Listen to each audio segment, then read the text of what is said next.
propósito, vocês vão ver que é um nome de um livro de mensagens, a psicografia do Chico, Senda para Deus. Esse tema surgiu a partir de algo que vocês acompanharam também, que foi o desencarne aos 11 meses do Charlie Gard, que era aquela criança britânica e que criou uma grande dificuldade, que é um grande enfrentamento dos dias de hoje, né? Ela desencarnou em julho de 2017, aos 11 meses, era uma doença hereditária, com uma falência crônica, irreversível de cada um dos órgãos. Era um problema mitocondrial e a cada instante iam falecendo os seus órgãos. Não tinha nenhuma terapia mais na Inglaterra, nenhuma terapia reconhecida. Houve a possibilidade de fazer alguma experiência de terapia nos Estados Unidos. A família insistiu para o governo britânico liberar a criança para ser tratada fora do país, criou uma grande pendência judicial em relação a isso. Acabou não sendo liberada porque o tratamento que ela queria se propor ainda não estava sendo, não era ainda uma verdade. A criança veio falecer em julho. Foi uma comoção, eu acho que no mundo inteiro, todo mundo, acho que vendo esse quadro, vendo o rostinho da criança, não teve outra senão de pedir a Deus que amparasse a ela e amparasse a família. Diante dessa situação, eu acho que fica sempre uma dúvida para a gente, para aqueles que são espíritas e para aqueles que não são espíritas, né? Por que tanto sofrimento? Por que uma morte precoce? E qual o destino espiritual da criança? Por que uma criança de 11 meses sofre um processo de doença irreversível que leva à morte? Né? Tanta criança com tanta dificuldade aí, por que vai ter essa morte com 11 meses? Ele não aproveitou nada da encarnação. Onde entender Deus com isso? Né? Você imaginem o esforço para entender. Nós que acreditamos na reencarnação, às vezes já achamos difícil. Imagina quem não acredita nisso. Como que vai entender isso, essa morte precoce? Bem, além da morte precoce, por que tanto sofrimento, né? Que ela teve assim, 11 meses de sofrimento. Sofrimento dela, da família, de todo mundo que envolvia. E aí? O que acontece com essa criança depois disso? Qual que vai ser o destino espiritual dela? Toda vez que eu vejo uma situação dessa, eu lembro dessa passagem do capítulo 9 do Evangelho de João, que vocês lembram também e que a gente repassa porque ele, de alguma forma, tenta explicar para a gente. Jesus que viu um homem cego de nascença, então era um problema de nascença, e aí os seus discípulos lhe perguntaram, dizendo, Rabi, quem pecou? Quem que é a razão do pecado de nascença? Foi ele ou seus pais, para que nascesse cego? Jesus respondeu, nem ele pecou, nem seus pais, mas foi assim para que se manifestassem nele as obras de Deus. Eu acho que quando a gente vê essa situação dessa criança com tanto sofrimento, às vezes a gente tem uma situação como dessa do Evangelho, onde que a gente fica com dúvida. Quem que pecou, né? Qual que é a razão disso? Porque, invariavelmente, nós tentamos relacionar tudo que acontece, principalmente em relação à doença, a desencarne, com alguma coisa relacionada ao pecado. A lei de ação e reação, ela está muito pesada dentro da gente.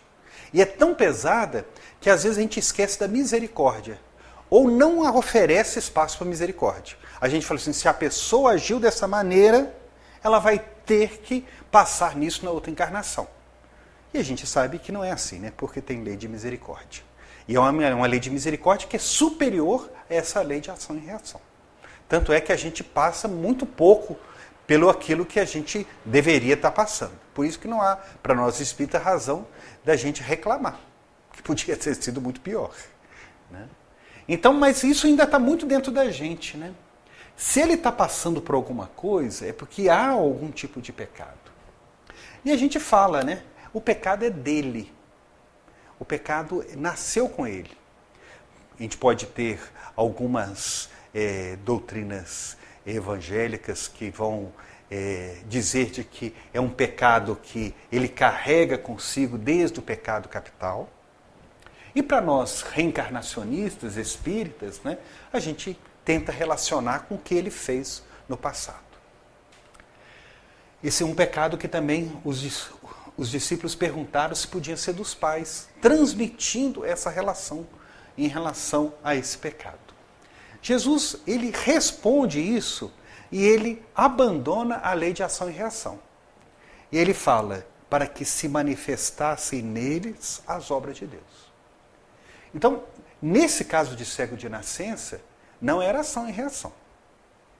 Nessa ação, nesse quadro dele, não havia aí um pecador, ele ou seus pais.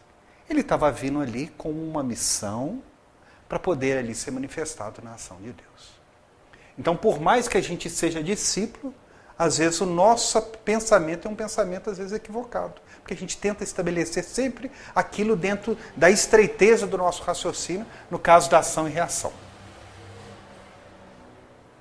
Então, talvez fique muito claro quando a gente busque as causas dos nossos problemas. Podem ser causas atuais, é dele. Pode ser dos pretéritos dos seus pais, no sentido de que é uma coisa que vai se transmitindo, no sentido da gente de outras encarnações trazendo. Mas pode também trazer uma questão de prova. O que era o caso do Charlie Gard? A gente não vai saber, né? A gente sabe muito pouco sobre as reencarnações.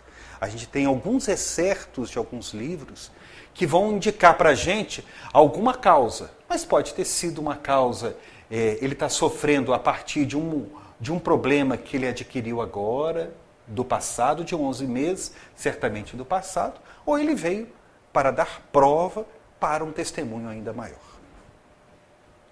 Não é fácil a gente entender isso. Talvez uma coisa boa é quando a gente busca a nossa literatura espírita. Quando a gente vai ver lá no Livro dos Espíritos, na questão 132, qual que é o objetivo da encarnação dos espíritos? E aí, os espíritos respondem a Kardec. Deus lhes impõe a encarnação com o fim de fazê-los chegar à perfeição. Para uns é expiação, para outros é missão. Quer dizer, esse tipo de pensamento que já era dúvida lá para os discípulos, está muito claro para os espíritos na literatura trazida, compilada por Kardec. Então, a encarnação para chegar à perfeição, ela pode ser uma expiação daquilo que já foi feito atual ou no passado, ou pode ser uma missão. Mas para alcançar essa perfeição, tem que sofrer as vicissitudes da existência, quer dizer, o dia a dia da existência. Isso é que é uma expiação. Então, mesmo sendo uma missão, a gente tem que sofrer a cada dia as vicissitudes da existência. Esse é o pacote da encarnação, né? Ninguém foge do pacote da encarnação, né? Então, a gente vai querer ter filho, mas vai vir um pacote da encarnação. Vai lá aquele espírito, né? Então a gente dá o melhor da gravidez, põe música para engravidar, né? Todos os 9 meses você põe música, toma passe, né? Põe a criança na evangelização, mas é um espírito e é um pacote. É as vicissitudes da existência. Então é o dia a dia, cada um da existência. Eu sou da opinião de que a existência é longa. Ela não é rápida, ela é longa. Porque a gente tem que contar dia a dia. E a gente tem que trabalhar cada dia esse momento novo da existência. Na pergunta 199, Kardec pergunta: por que tão frequentemente a vida se interrompe na infância? A curta duração da vida da criança pode representar para o espírito que o animava o complemento de uma existência precedentemente interrompida, antes do momento em que deveria terminar. E sua morte, também não raro, constitui uma provação ou uma expiação para os pais. Então, talvez, respondendo aquelas questões, né, por que ela termina tão rápido? Pode ser, e tudo isso na doutrina espírita a gente vai dizer pode, nunca vai ter uma certeza, né, que ele pode representar, que o espírito que a animava está complementando uma existência. Então, aqueles 11 meses talvez seja um complemento de uma existência anterior. Numa pergunta que está encaixada nessa pergunta anterior. Que sucede ao espírito de uma criança que morre pequenina? Os espíritos são bem simples na resposta, recomeçam uma outra existência. Então ele vai recomeçar uma outra existência porque aquilo é um interrompimento daquela experiência de criança e ele vai recomeçar a programar para fazer uma nova existência. Então, na doutrina espírita, na coleção kardeciana, a gente não vai ter muita resposta a não ser isso. O certo é que a gente tem aí uma senda de provas, né? Que é um caminho bem pequeno, que é essa senda, onde que as experiências são experiências de prova. A gente quis se lembrar da Entre a Terra e o Céu, dessa obra do André Luiz, que aqueles que leram vão lembrar dessa situação. Tem um personagem do livro que é o Júlio. O Júlio não teve uma encarnação muito fácil. Ele é o segundo irmão de uma família que havia sido preparada dentro das colônias do Nosso Lar para reencarnar. A sua mãe desencarna precocemente, ainda na sua tenra infância. O seu pai casa novamente e a madrasta dele sente ciúme do amor que o atual marido, pai do Júlio, tem por ele. E com isso ela começa a tramar mentalmente alguma forma de ficar livre do Júlio. E nessa busca de uma trama, numa visita que eles fazem à praia, ela deixa de dar atenção à criança que está brincando no mar. E vê a criança desencarnar por afogamento na praia. Como um ex-suicida, traz a informação André Luiz. Ele trazia a morte trágica como programação. Então, de quem que é a culpa? A madrasta que não perdia a atenção, mas ele trazia a marca de uma morte trágica. A madrasta, então, passa a ficar se sentindo culpada disso, torna-se vulnerável a um processo obsessivo da mãe do Júlio, que passa a persegui-la, porque ela tinha ficado com o marido, que ela havia tornado, e contribuído para a morte do Júlio. E aí tem uma trama, dessas tramas boas, reencarnatórias, né? Que é bom que esteja só no livro, que a gente não traga para as nossas vidas essas tramas. Júlio desencarna. E ele é acolhido numa colônia espiritual chamada Lar das Bênçãos. E nesse Lar da Bênção, ela tem um socorro de companheiros que tem todo um carinho sobre a criança, como se fosse uma creche no plano espiritual, mas de alguma forma eles não conseguem aplacar a dor na garganta e os pesadelos da criança. Vejam que era aquela pergunta, o que acontece com a criança depois que desencarna? Então às vezes a gente fica num pensamento um pouco mágico, né? De que é recolhido num limbo, recolhido numa situação. E a informação que o André Luiz coloca é de que ele é acolhido nesse local, não deixa de ter pesadelos, sofre de uma dor de garganta terrível. E quando eles vão buscar o pretérito dele, vão descobrir que numa encarnação pretérita, então ele está lá no tempo da Guerra do Paraguai, devido a uma revolta e a paixão que ele sorveu grande quantidade de corrosivo. Ele é salvo dessa tentativa de suicídio com corrosivo. Quando eles descuidam da atenção, ele se joga no Rio Paraguai e se afoga. Então, uma tentativa de suicídio e uma efetiva chance do suicídio chegada a cabo. O que acontece então com Júlio desencarnado? Que se descobre que aquela razão do sofrimento não estava nessa existência, mas estava na existência passada, é a programação de uma nova encarnação. E aí o que acontece nessa nova encarnação? A espiritualidade ajeita de que vai ser filho da madrasta. E ele vai de alguma forma consertar. Isso é importantíssimo para a gente, porque às vezes a gente passa por alguma situação na vida e fala assim, agora só na próxima encarnação a gente conserta. E a espiritualidade está mostrando o tempo todo para a gente que eles tentam consertar nessa mesmo. Eles vão arrumando um jeito de consertar isso. Aí o Júlio reencarna, filho do mesmo pai, agora filho da madrasta, com apoio da irmã que havia ficado, recebe todo o amor dessa nova madrasta e recebe o mesmo nome, Júlio. Ele reencarna com um defeito de nascença na glote, que leva uma predisposição orgânica de sempre estar um pouco doente, e num surto de difteria que dá na cidade, ele desencarna. Não é fácil a encarnação, 2 encarnações, 2 óbitos. Chega no plano espiritual, e ele é recebido desta vez no plano espiritual, tranquilo e aliviado. A curta existência funcionou como um recurso para a eliminação da ferida dos intricados tecidos da alma. Então a gente sente perguntar de novo, né, por que tanto sofrimento do Júlio? Que é a primeira encarnação dele, né, e a segunda encarnação dele. Porque ele tinha uma causa no passado. No caso do Júlio. Ele tinha uma razão no passado. Ele tentou o suicídio uma vez e conseguiu suicidar na segunda vez. Por que a morte precoce? Porque ele vai complementando, como diz os Espíritos, a sua existência anterior a partir dessa situação.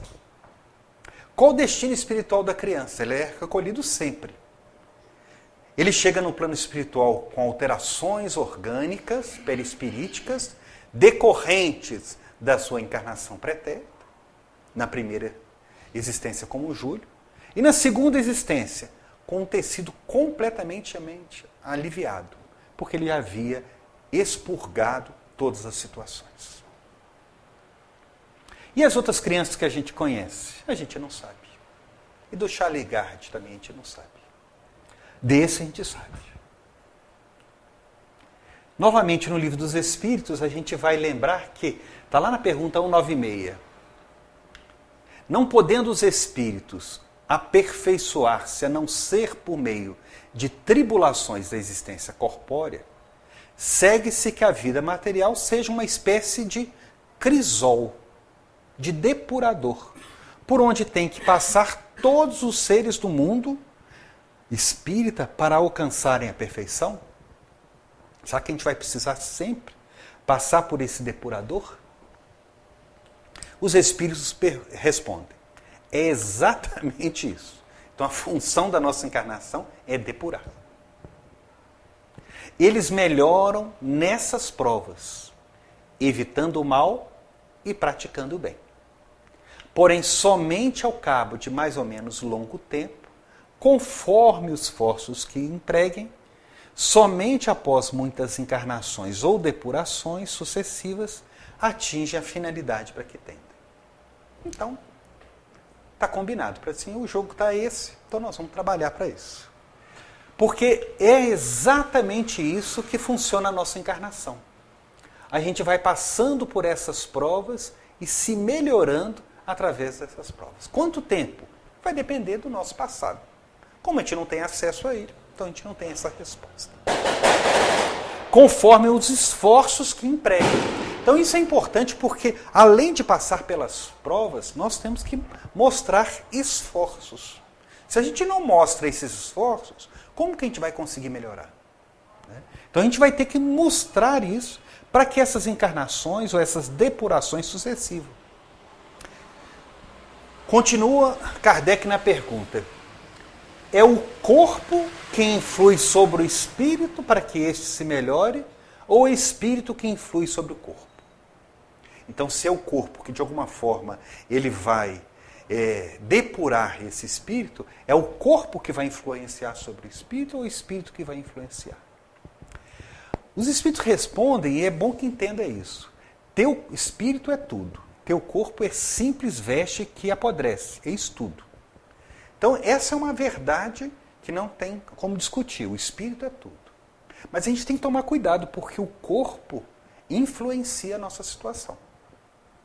Então, se eu sou um hipotireoideu, se eu não tratar, eu vou ficar borrachento, vou ficar, né, sem força, sem ânimo. Então, ele influencia na minha existência. Mas o espírito que tem que administrar esse corpo. Então, a gente tem que tomar posse como espírito. E eu tenho que fazer a minha função como espírito de coordenar esse corpo. Quando eu perco esse controle do corpo, então o corpo ele passa a agir sobre a gente. Diz os Espíritos, o suco da vide nos oferece um símile material dos diferentes graus de depuração da alma. Ele contém o licor, que se chama espírito ou álcool, mas enfraquecido por uma imensidade de matérias estranhas que lhe alteram a existência. Essa só chega à pureza absoluta depois de múltiplas destilações, em cada uma das quais se despoja de algumas impurezas. O corpo é o alambique em que a alma tem que entrar para se purificar. As matérias estranhas se assemelham ao perispírito, que também se depura à medida que o espírito se aproxima da perfeição. Então, o que nós somos é espírito, que ele está enfraquecido por uma imensidade de matérias estranhas que lhe alteram a existência. Então, eu acho que isso que é muito importante para a gente. Porque às vezes a gente tem tanta matéria estranha que a gente acha que a gente é a matéria estranha. Que a gente não é o espírito envolvido nela. Eu gosto muito quando a gente lê no Evangelho de que o espírito está pronto, mas a carne é fraca. É relembrar de que o espírito está pronto. Então, nós temos que ter certeza que nós já estamos prontos. Mas nós temos ainda essa carne fraca, que é essa imensidade de matérias estranhas que alteram a nossa existência. A função do corpo é ser um alambique, onde que a gente tem que entrar para purificar. E o perispírito também ele vai se depurando ao longo dessas existências. Não esquecendo, então, do poder da vontade que interfere sobre isso. Então, um corpo que sofre a influência do perispírito, carregando um espírito ao longo das jornadas com várias matérias estranhas. Vejam, quer dizer, esse corpo, se ele tem um problema, se ele tem uma dificuldade, ele tem na causa disso uma razão de se depurar aquele perispírito e aquele espírito ao longo das existências. Isso que a doutrina espírita fala e que muita gente fala ao mesmo tempo. Por exemplo, um dos precursores da homeopatia aqui em Minas Gerais, que é o José de Esquembre, ele, nesse livro que já não se publica mais, ele fala que a função do corpo é permitir a transmutação das baixas frequências das vibrações mentais, que a bioquímica da sepultura não degrada, para torná-las frequências mais elevadas e harmônicas. Então, o que é a função da encarnação? Transmutar frequências alteradas ao longo das existências. Qual que é a função do corpo? A gente modificar essa bioquímica perispiritual, que ao longo das existências nós precisamos melhorar. O Amit Goswami, né, que é esse físico quântico, né, que ficou badalado em termos de informações sobre o ser, né, tem trabalhado bem nessa questão de medicina quântica, ele fala que a consciência não é mente. Consciência é o fundamento do ser, fundamento tanto da matéria como da mente. A maioria das doenças decorre simultaneamente de um dos corpos da consciência. Se a gente trocar esses corpos de consciência e colocar perispírito, camadas do perispírito, nós estamos falando a mesma coisa. Então, o que ele está dizendo? Que essas doenças... Então, se a gente lembrar lá do Charlie, lá, então o que ele vai ter? Ele vai ter a doença dele decorrente daqueles corpos de consciência. Se lembrarmos dos espíritos dizendo, é o alambique que vai estar filtrando esse espírito de todas as sujidades do passado. Se a gente vê outros cientistas desses que interligam matéria e espiritualidade, como Rupert Sheldrake, que ele fala que os corpos morfogenéticos ou campos mórficos são campos que levam informações, não energia, e são utilizáveis através do espaço e do tempo, sem perda alguma de intensidade, depois de ter sido criado. Eles são campos não físicos que exercem influência sobre sistemas que apresentam algum tipo de organização inerente. O que ele quer dizer? Que há um campo morfogenético que ele está gerando novos corpos. Então, se eu for um espírito apresentando para um outro nascimento, ele vai levar esse campo morfogenético com ele. Quer dizer, não é espírita dizendo aquilo que a gente sabe, né? Como se vai programar a reencarnação, que está lá na reencarnação do Segismundo, onde que eles vão estar fazendo uma programação daquele corpo. A partir de qual? Das necessidades de cada um daqueles espíritos que estão ali reencarnando. E são os engenheiros, né, genéticos lá. Outro cientista que fala é o Deepak Chopra, né, que ele fala de que a interação mente-corpo na autocura ocorre mediante um corpo mecânico quântico. E é pela sua natureza quântica que a consciência intermedia a interação mente-corpo. O que é essa interação mente-corpo? É perispírito, não tem outra coisa. Então o que a gente está dizendo? De que há uma interação mente-corpo na autocura, que ocorre mediante um corpo mecânico quântico. Tira esse corpo mecânico quântico, coloca perispírito, que ele vai interferir nisso, atuando no corpo. Que é a consciência que intermedia a interação entre mente e corpo.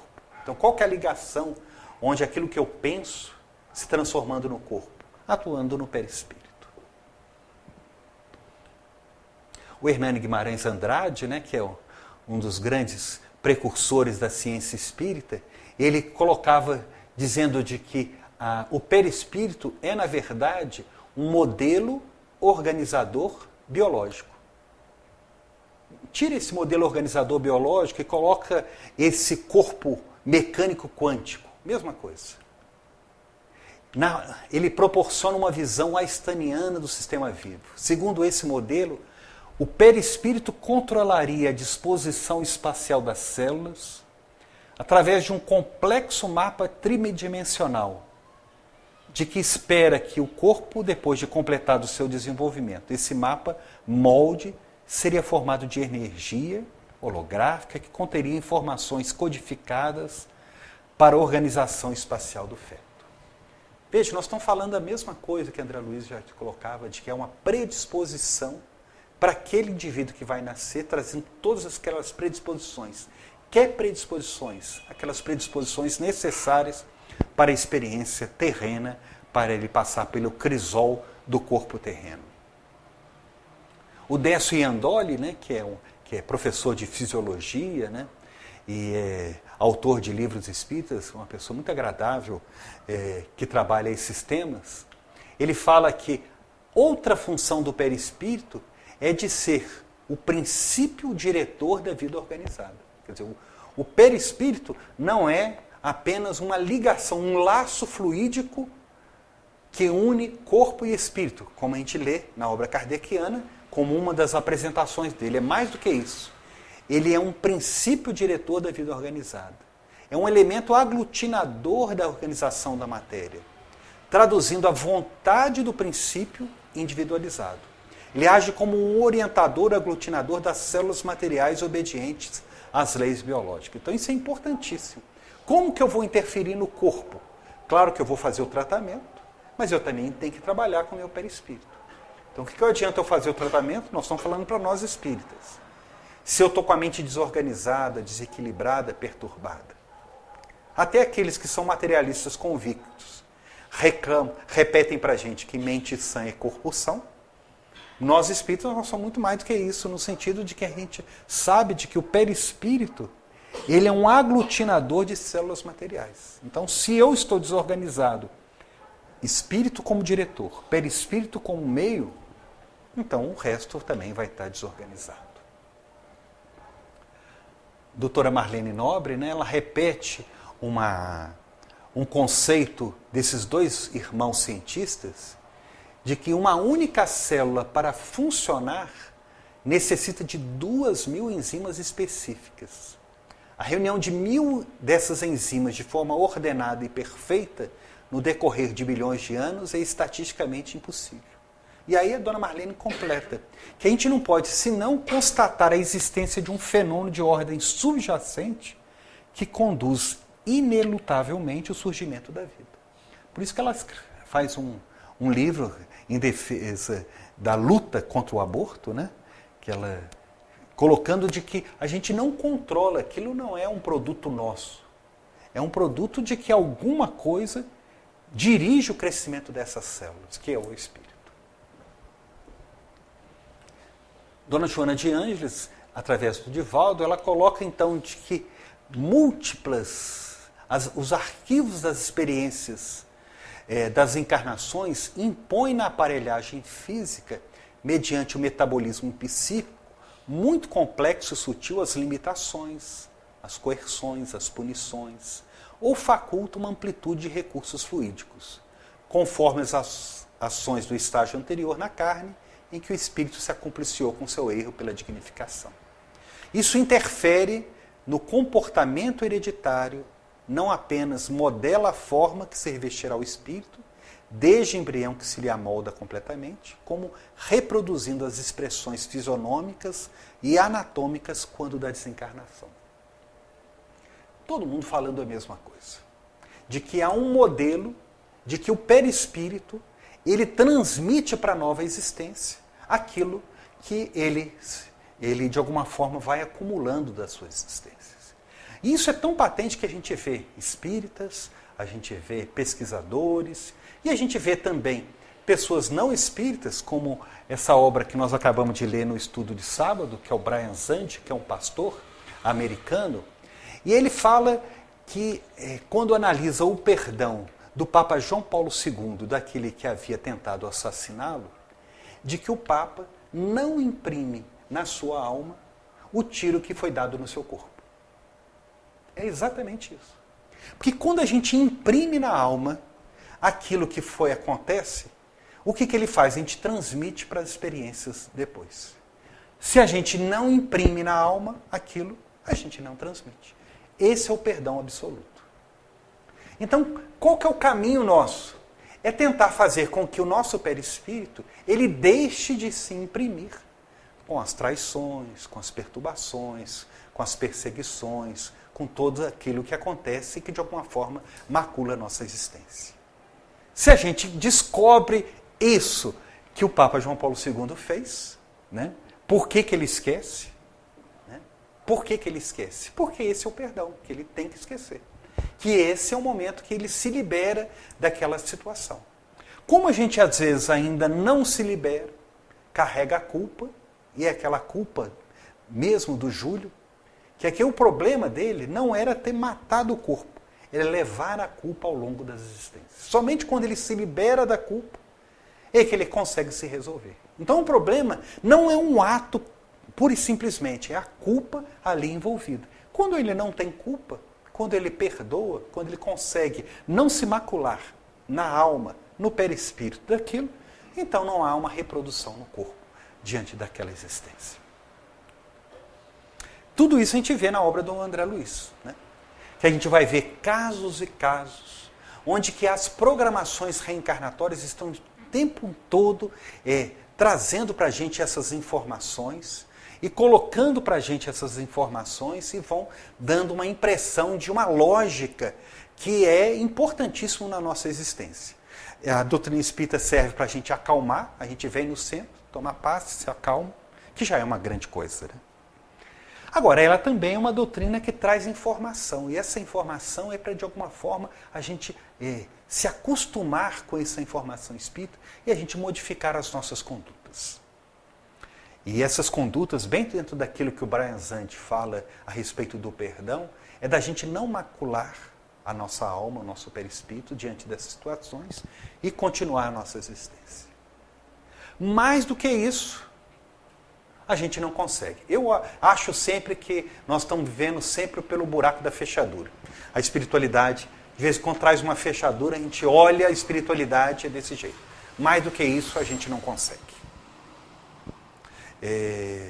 A Vida Continua, que é a última obra da coleção de André Luiz, onde que André Luiz já não aparece mais na obra, ele já não é o protagonista, ele já não é o cronista, ele é apenas aquele que narra a história. A gente vai ver uma situação que, se a gente desenhar, a gente acha assim, olha, que cada um daqueles personagens vão ter que demorar algumas existências para se renovarem. E a espiritualidade encaixa uma maneira da própria existência eles se consertarem os seus caminhos. Então, ele mostra um flash, a gente olha para isso e observa. Então, a gente tem que, nessas olhadas no buraco da fechadura, tentar entender a espiritualidade para seguir a nossa existência. No Pensamento e Vida, quando ele começa a trabalhar a respeito do seu primeiro capítulo, lá, né, quando ele fala da mente, ele fala que a mente é o espelho da vida em toda parte. É o espelho. A mente é espelho do espírito. Ele não é o espírito. A mente é espelho. Ela é um reflexo, esboça a emotividade.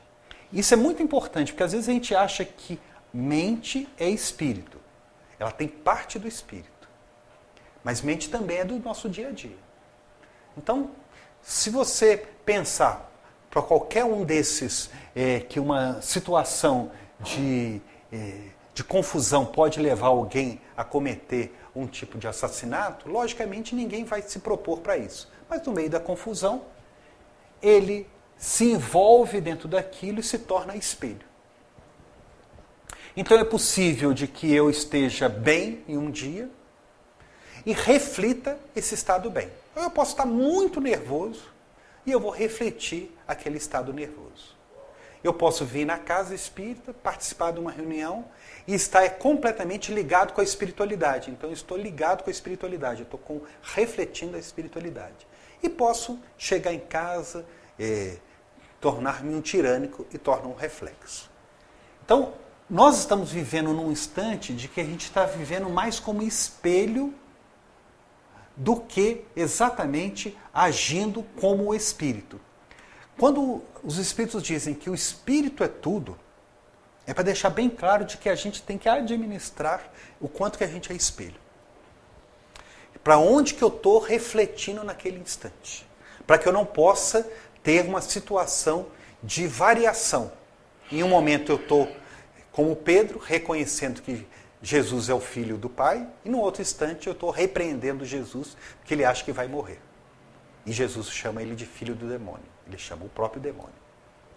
Então, às vezes, naquele instante, no primeiro instante, ele foi espelho das coisas do alto, reconhecendo como Jesus, Filho do Pai. No segundo instante, repreendendo Jesus. Ele é o espelho da humanidade. E a gente é muito isso. Às vezes a gente é um espelho daquilo que está acontecendo no dia a dia, às vezes um pouco mais.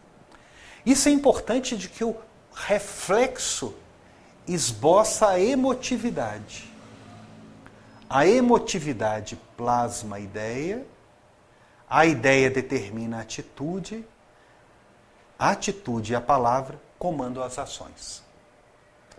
Como que eu vou controlar as ações se eu estou o tempo todo refletindo outro tipo de ideia?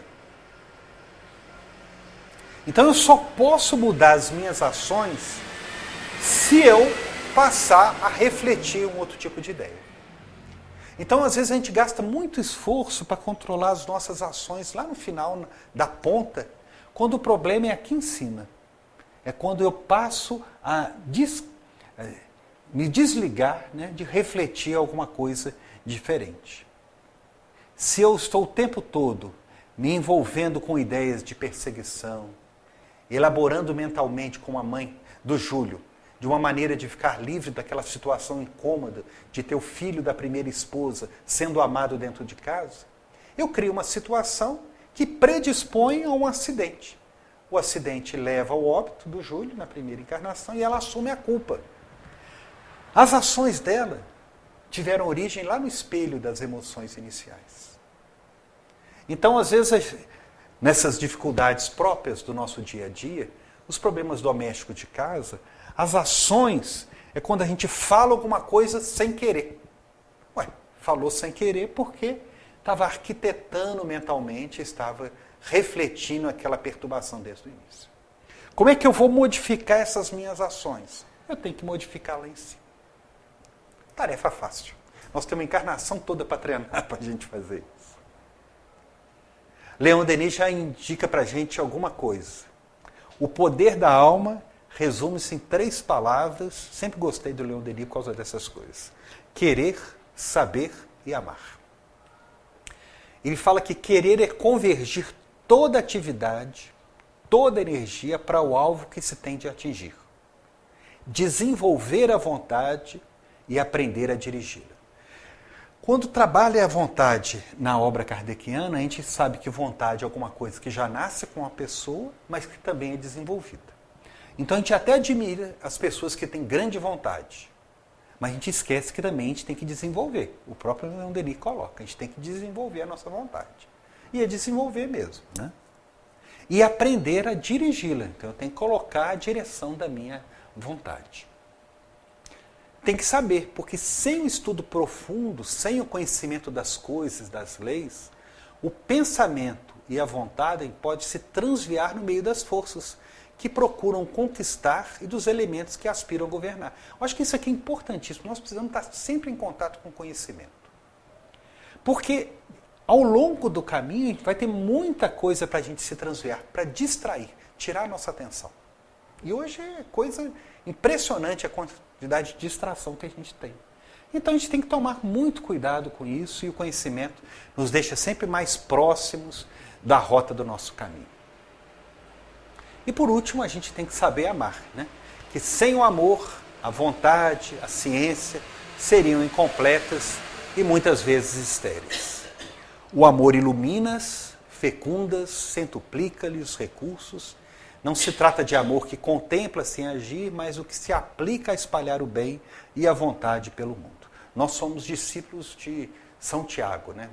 A nossa fé é uma fé com obras, né? Então a nossa tarefa é de que a gente tem que, não é só amor que contempla, sem ação, nós temos que atuar na ação. Para nós é muito mais fácil, da minha geração para trás, nenhum pai falava que amava filho, né? Hoje a gente fala o tempo todo que ama os filhos, né? O tempo todo a gente fala que ama os filhos.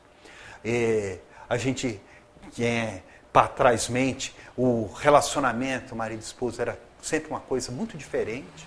Hoje há um envolvimento da necessidade da gente dar amor. E hoje a gente cobra tanto que se a pessoa ela der sinal, der seta de que não está dando amor, o cara já pede pinico, já vai embora.